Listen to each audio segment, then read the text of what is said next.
Rob from Permaboss. I'm just making a quick video on the versatility of the NGL laser.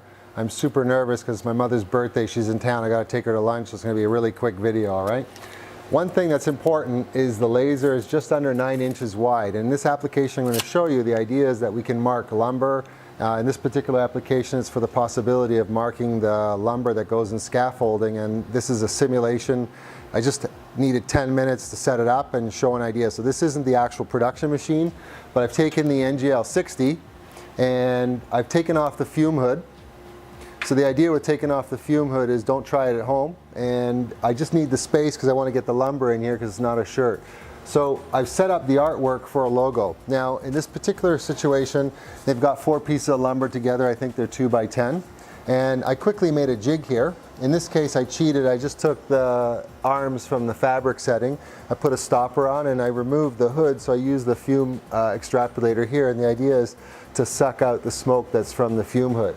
I set up my laser at full power, and I set up the speed in this case at 2000, and I just want to do one pass. So when you go into the laser, you've got that red aiming box, but if you've got a jig where the wood's compressed in the application, it's not a problem to set up. And I've got my play here, so now if you focus on that, that's the process right here.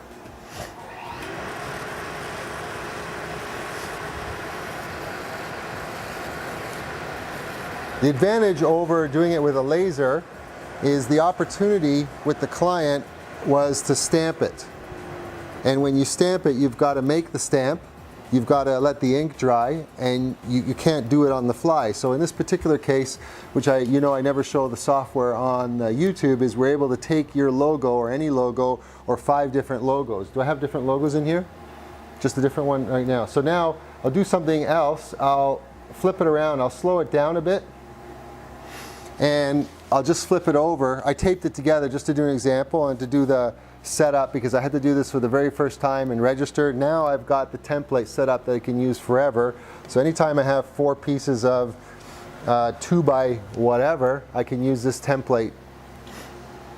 Set it up again. I've got my positioning so I'm right, and I can fire away.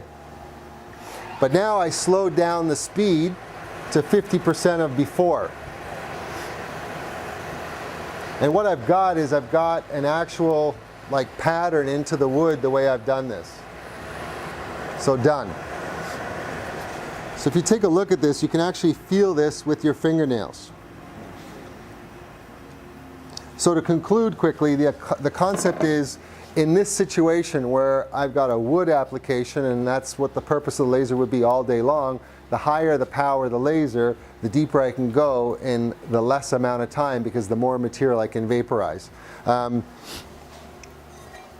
Just to give you an idea, the exact same laser setting but with the spacing, and I can etch into marble. So if I can do it in the wood, which is easy, and I'm understanding it's pine, you've got that application there. I'll take a few pictures, I'll send it off to you guys to take a look, and we'll go from there. If you have any questions, just call us on the phone, and the number's on the screen, and you can get us by email. Thanks.